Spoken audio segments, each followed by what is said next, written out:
바다 건너 육지에 사랑하는 이를 둔 남잔 늘 그리움을 안고 살았습니다. 혼자 살던 남자의 까만 밤은 여자에 대한 애타는 마음으로 가득 채워지곤 했을 겁니다. 그 남자에겐 그 여자를 만난 일이 운명과도 같은 일이었던 모양입니다. 뜻하지 않은 누님을 만나게 됐다. 그렇게 만나고 싶었던 누님이었다. 헤어지는 순간 완전히 이별하는 느낌이 들었다. 그러나 나는 훌륭한 동생임을 보여주었다. 대화와 얘기를 자주 하고 싶었고 한 잔의 커피도 단둘이서 마셨다. 4살 연상의 누님을 향한 너무도 뜨겁고 참으로 애절했던 남자의 수뇌보. 그녀 생각에 잠 못 이룬다. 한 여자를 향한 사랑 때문에 밤을 지새우던 그 남자는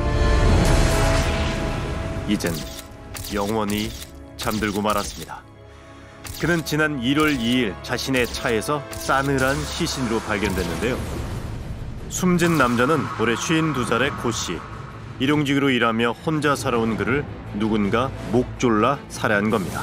그런데 이번 같은 범죄도 완전히 모함범이거든요, 이거. 어디 CS에서 막 나오는 이 고 씨의 시신을 본 과학수사대는 마치 유명 해외 드라마 한 편을 보는 듯 했다고 말합니다. 우리도 그렇게 했다고 그러니까 처음 믿지 않았죠. 전문가도 힘들다 하는데 이걸 했잖아요. 보고도 도무지 믿기지 않았답니다.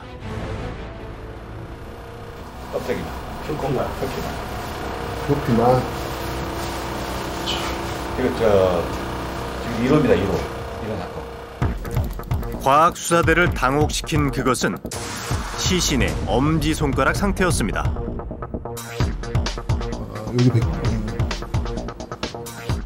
지문이 예리한 도구에 의해 도려내져 있었던 건데요. 살해범은 숨진 고 씨의 지문이 필요했던 겁니다. 온갖 흉악사건을 다 겪은 과학수사대조차 처음 본 끔찍하고 기막힌 수법. 살인도 모자라 시신에서 지문까지 도려낸 희대의 살인범들은 1시간여 만에 검거됐는데요. 범행 수법만큼이나 놀라운 건 바로 3인조 범인들의 정체였습니다. 아직 성인이 되지 않은 19살 서군과 50대 김씨, 그리고 나머지 인물은 숨진 고 씨가 사랑했던 그 누님이었습니다. 손해막. 그 동사무소 직원으로부터 이게 통해서 듣게 된 거죠. 주민등록증 재발급 받으러 왔었는데 지문을 찍었는데 붙여져 있는 것 같더라. 대담한 범행과 달리 허술한 솜씨가 들통이 난 건 지난해 12월 28일. 남자분하고 여자분 한 10시 10분경에 들어오셨어요. 그들이 제주도의 한 주민센터의 모습을 드러내면서입니다. 주민등록증을 재발급하시겠다 하시더라고요. 일단 신청서를 드리고. 손녀인과 함께 온 공범 김 씨는 죽은 고 씨의 행세를 하며 주민등록증을 재발급하려 했답니다. 그런데 사진 달라고 해서 사진하고 얼굴 확인해서 사진 받고 저희들한테 등록된 지문하고 일치 여부 확인했는데 처음 했는데 실패했어요. 여기다가 이렇게? 다시 지문 감식 시도를 하려고 김 씨가 엄지 손가락을 내밀던 순간 잠깐만요. 순간적으로 이렇게 약간 올렸는데 저는 여기만 이렇게 상처가 난 줄 알았거든요. 근데 이렇게 뭔가 썩은 것 같았어요. 그래서 순간적이어서 그다음에 이렇게 떼버려서 죽은 고 씨에게서 떼낸 지문을 자신의 손가락에 접착제로 붙인 김 씨. 손여인과 두 남자가 엽기적인 일을 저지른 이유는 그들이 주민등록증 재발급을 실패한 뒤 곧이어 밝혀지는데요. 바로 돈입니다. 이제 이 여자가 여기서 대기하다가 온 거예요. 자기 순번이 되니까. 지금 와서 이제 상담을 할 겁니다. 상담하고 여기 직원하고 대화하면서 보험가입 신청서를 작성할 거예요. 초조함을 감추려는 듯 입술 보호제를 덧바르던 손여인은 곧이어 생명보험에 가입합니다. 전날 고 씨를 살해해놓고 죽은 고 씨 앞으로 6억 5천만 원짜리 보험을 든 건데요. 그리고선 서둘러 자리를 옮기더니 생명보험 2개를 더 가입합니다.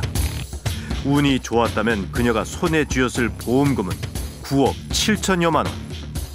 하지만 보험 이유로 상황을 다 해달라니까 제가 이쪽에 가서 고민을 잘 안 했어요. 그냥 사망보험금 있는 거 다 해달라고. 왜 이렇게 사망보험만 하세요? 유한이나 아팠을 때 보장받는 것도 같이 하죠. 근데 다른 데 들어있대요. 그런 거는 다른 보험에서 해. 그 여자가 바보 같아요. 이제 생각해보니까 그렇게 할 거면 아니 금액도 어느 정도 해야 되고 사망보험도 하려면 티 안 나게 하려면 노력을 해야지. 그냥 무조건 사망보험을 해달라고 하면 우리 직원이 또 상황 파악을 잘 해가지고 그 대응을 잘 했길래 왕정이 이제 귀찮았으면 좀. 그러면 이게 신고도 하셨나요, 그러면? 치밀해도 성공하기 어려운 범행이 보험 범죄입니다. 하지만 손녀인과 두 남자는 준비가 너무도 미흡했습니다. 또한 그들은 참으로 다급했는데요. 이들이 보험 가입을 한 장소들은 걸어서 불과 1분 거리입니다. 보이는 대로, 되는 대로 무작정 보험 가입을 시도한 듯 보일 정도입니다. 사체 발견된 게 1월 2일 날 11시 45분이고 사체 발견되자마자 1시간 만에 다 아, 그 1시간 만에? 네. 고 씨를 살해한 뒤 지문을 도려내기 위해 편의점에서 칼을 구입할 때도, 또 보험에 가입하는 그 순간에도 이들은 자신들의 모습을 전혀 숨기지 않았습니다. 마치 자신들의 정체가 탄로 나도 상관없는 것처럼 행동했는데요. 단지 수억 원의 돈 때문에 두 남자는 손녀인과 손을 잡고 엉성한 공모작을 만든 걸까요? 5년 전쯤에 뭐 제주도에 그 씨가 관광차 내려왔다가 그렇게 알음 통해서 이렇게 알게 돼서 그럼 고 씨하고 고모 씨의 관계는 뭐 어떤 관계예요? 네, 동거인입니다. 그런데 손녀인은 죽은 고 씨만을 사랑한 게 아니었습니다. 공범 김 씨와도 연인이라는데요. 경찰은 그녀가 빚 5천여만 원 때문에 새 애인인 김 씨와 또 자신의 양아들 서군을 부추겨 고 씨를 살해한 걸로 보고 있습니다. 27일날 죽여가지고 28일날 이거 돌라가지고 거기 찌그려가고 보험 들고 그런 일을 벌였다는 게 너무 잔인하게 한 거야. 동거인. 강원도 가고 오랬는데 안 갔다는 거. 아 오빠 저 강원도에 막 오려놓고 자기가 먹영 살리캔 하고 연내 다 먹고 살려요. 내는 마음 하나 보고 사귀었대. 9억 7천여만 원의 보험금 때문에 5년의 사랑을 배신한 손녀인. 그런데 알고 보니 그녀는 의외의 인물이었습니다. 근데 주어지만 보통 아니에요. 아, 보통 아니에요? 아주 뭐 하는지 모르겠어요. 피의자 중에 한 사람이 그 이명함을 갖고 다니는. 갈 곳 없는 고아와 몸이 아픈 불황자를 돌보는 시설을 운영했다는데요. 사회복지사였던 그녀는 어쩌다 끔찍한 살인마가 된 걸까요? 마을에서도 한참이나 떨어진 깊은 산중, 이곳에 그녀의 비밀도 숨겨져 있을까요? 공범인 서군과 김 씨와의 인연도 이곳에서 맺었습니다. 시설을 운영하며 서군을 입양했고 시설로 요양 온 김 씨와도 사귄 겁니다. 있는 인류는 서로 관심과 사랑과 정을 줄 수밖에 없는 우리의 형제임의 이유입니다. 그런데 보육시설이라더니 종교시설처럼 보입니다. 게다가 집안에서 발견한 명함에 표시된 그녀의 직업은 목사. 뭔가 수상합니다. 세상은 그들이 보험금을 노리고 고 씨를 살해했다고 말합니다. 그런 어느 밤이었다. 낙엽은 그의 온몸이 흔들리고 있는 것을 알았다. 하지만 범행을 공모한 세 사람을 끈끈하게 이어준 것이 단순히 돈에 대한 욕망으로 보이지 않는데요. 마치 그들은 어떠한 믿음으로 서로 강하게 뭉쳐있는 듯 보입니다. 그 믿음 때문에 범행을 한 걸까요? 마치 시간을 지켜야 하는 듯 그들은 다급하게 움직였습니다. 얼굴을 가리지도 증거를 인멸하지도 않고 무작정 서둘렀을 뿐입니다. 이들은 한 특전사 전우회와 함께 활동을 해온 걸로 보입니다. 이해되지 않는 범행, 손여인과 두 남자를 아는 특전사 전우회 사람들이라면 뭔가를 설명해 줄지도 모릅니다. 보통 이렇게 가더라고요, 제주도로. 아, 11년 전 겨울 되면은 일거리가 없으니까 가가지고 일해가지고 또 어려운 분들 이렇게 돕고 있었어요. 남을 위해서 이렇게 사시더라고. 근데 가기 있거나 뭐 근데 또 국가관이 뭐 보통이 아니에요. 그들이 저지른 악행을 알면서도 그들을 칭찬합니다. 그럴 사람들이 아니란 건데요. 손여인을 만난 적이 있는 사람들은 모두 그녀를 천사라고 불렀습니다. 갈 것 없는 고아를 거둬주고 아픈 사람들을 보살피는 천사. 그런 그녀 곁에서 두 남자가 천사의 양 날개처럼 일해왔다는 건데요. 뭐 저기 결혼도 안 하고 남을 위해서 지금까지 그렇게 결혼 자기 인생을 다 바치면서 지금까지 그렇게 설 같은 경우는 진짜 얼마나 애가 진짜 저거한데요. 정말 애가 착하고 그럴 사람이 아시잖아요. 법 없이 진짜 그분 저런 분들 어떤 이해가 안 가네. 말이 안 되네. 나 좀 보자. 너 왜 우리 동생 인생 망쳐놔? 나 X나. 평생을 동생 좀 뺏어다가. 너 왜 그래 X나. 나 X나. 나 X나. 씨랑 아시는 분이에요? 어떻게? 김 누나예요. 우리 동생 따라붙어서 동생 돈 있는 거 말고 따라붙어서 멀쩡한 장정들 남의 집 귀한 자식들 안 낳아주는 여자예요. 아는 사이는 꽤 오래된 거예요? 지금 20년을 넘게 같이 생활을 20년 가까이 같이 생활을 했어요. 씨는 어떤 사람이에요? 그냥 일반적으로 보면 천사고 뭐 지금 전 우리 동생 저렇게 남자들 남의 귀중한 집 아들들 아주 신복이었어요.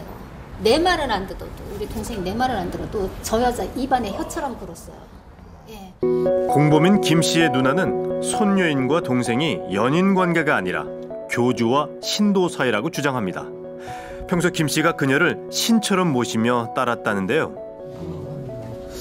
종교에 심취된 사람 같이.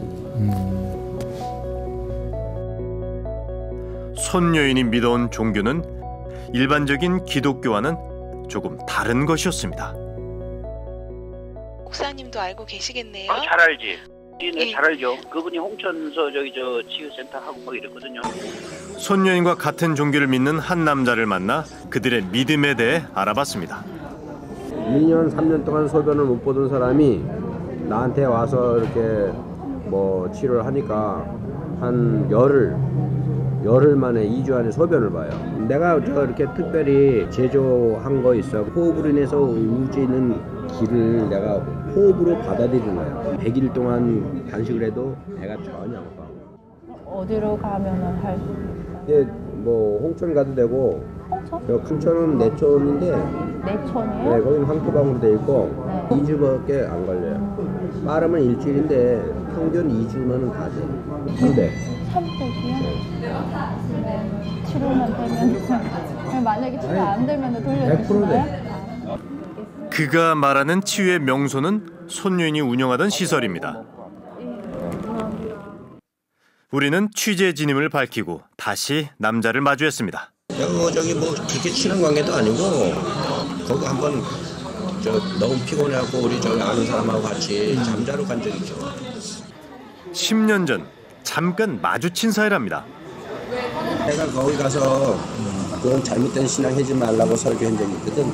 아니 내가 그 전에 갔을 때도 약간 그런 게 있어요. 뭐 어떤? 이렇게 다 이 말이라면 다 그냥 절대적으로 따르고 그러더라고. 얘기를 하면 다 걱정하고 따르고 그랬었나요? 그렇죠. 그 의문을 풀만한 실마리는 의외의 곳에 있었습니다.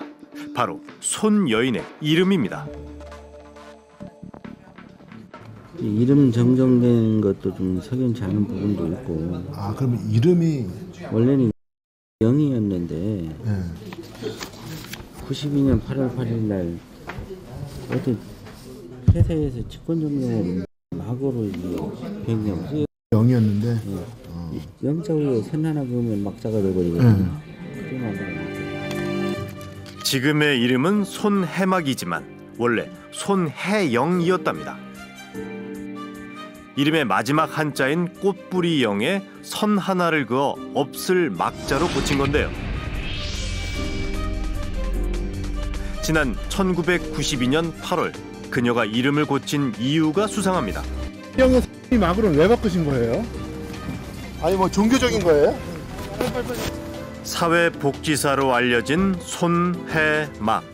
그녀는 사실상 종교 집단을 이끌어온 교주로 추정됩니다. 손여인이 품어온 믿음의 실체. 그것은 지난 1992년 박군. 그녀의 이름 안에 담겨 있지 않을까요?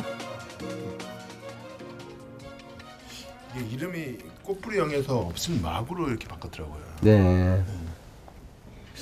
이렇게 없을 막을 이렇게 쓰는 경우가 있나요, 이름에? 드물죠. 특별한 일 아니면 안 쓰죠. 종교적으로 어떤 종교에 심취돼서 종말론이나 이런 걸 신봉하는 사람들이 인생이 끝났다고 생각하고 이렇게 막자를 쓰는 경우를 더러 봅니다. 그녀가 이름을 고친 1992년은 휴거가 일어난다던 해입니다. 지금 종말론 말이지요. 10월 28일 날 예수원되는 해가 서울역에 4패로 있습니다. 깨어있는 사람, 도적같이 오는데 깨어있는 사람은 맞는다. 손여인도 종말론을 맹신한 걸까요? 이 세상이 끝날 거다라고 생각을 하셨겠죠. 이렇게 소수 종교 집단이 있나요? 이게? 많죠. 이 세상에 아주 수없이 많은 종교. 그러니까 그건 사실 종교라고도 말할 수도 없는 것인데 사람들이 그런 일을 많이 하죠. 우연일까요? 손여인이 두 남자와 함께 고 씨를 살해한 2012년 12월 역시 종말이 온다던 때입니다. 뭐 이게 종교에 너무 심취하거나 아니면 약간 그런. 그거에 그러니까 제가 교주겠죠, 교주. 목사가 아니라 교주겠죠. 그러니까 그분이 하라는 대로 이제 다 하는 거겠죠. 근데 거기만이 아니라 모든 잘못된 종교들은 자기네들의 모든 재산이나 소유물들을 그 교주한테 헌납하는 일들이 아주 일반화되어 있었던 거죠. 2013년은 영원히 오지 않을 거란 믿음 때문에 그들은 얼굴도 가리지 않은 채 태연히 범행을 저질렀을지도 모릅니다. 종말을 믿으면서 9억 7천여만 원이란 큰 돈은 무슨 이유로 필요했을까요? 모자를 왜 씌워 저거? 모자 벗겨 다. 손여인과 두 남자. 오로지 그들만이 추악한 진실을 알고 있습니다. 그녀의 양아들인 서군, 겨우 19살인 소녀는 모든 범행을 자신이 했다고 말합니다. 고 씨를 살해하고 지문을 떼낸 일도 혼자 했다고 주장하고 있습니다.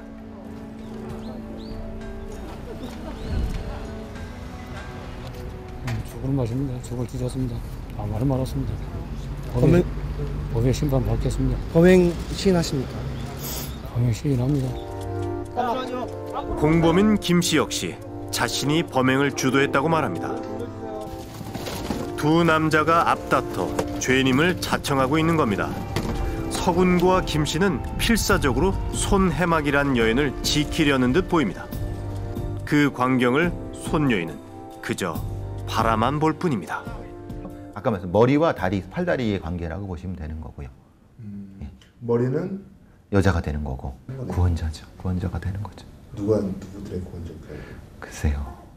흔히 말하는 가난한 사람, 버림받은 사람의 구원자죠. 그럼 아직도 그 남자 둘은 그 여자를 믿고 있는 거네요. 아마 이 사건이 끝나도 믿을 겁니다. 아마.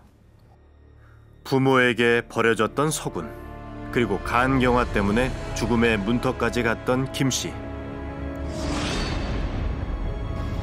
지옥 같은 절망을 겪은 이들에게 어떤 믿음을 나눠줬기에 손여인은 그들의 신이 된 걸까요? 누가 시킨 거야? 근데 전혀 그런 사람이 아니라 그러는데. 죄인입니다. 예? 아무 한 말씀. 계획을 누가 계획했을 거 아니에요? 근데 보통 그 사이비종교 하는 분들이 겉으로 봤을 때는 굉장히 그 사납고 그럴 것 같잖아요. 전혀 그렇지 않습니다. 아주 착한 사람들입니다. 바깥으로 이렇게 착하게 보이는 거죠. 근데 사실은 그 신념 체계를 조금 건드렸을 때는 그건 엄청나게 무서워집니다. 그럼 27일 하는 것도 뭔가 계시를 받고 그런 형태가 있을 가능성이 높습니다. 마지막으로 그녀에게 꼭 묻고 싶은 한 가지. 왜 12월 27일이에요? 그들의 마음속에서 남몰래 자라온 그것은 종말에 대한 믿음이었을까요? 세상은 끝나지 않았고 2013년은 오늘도 무탈하게 흘러가고 있습니다. 종말을 맞은 건 세상이 아니라 그들의 믿음뿐입니다.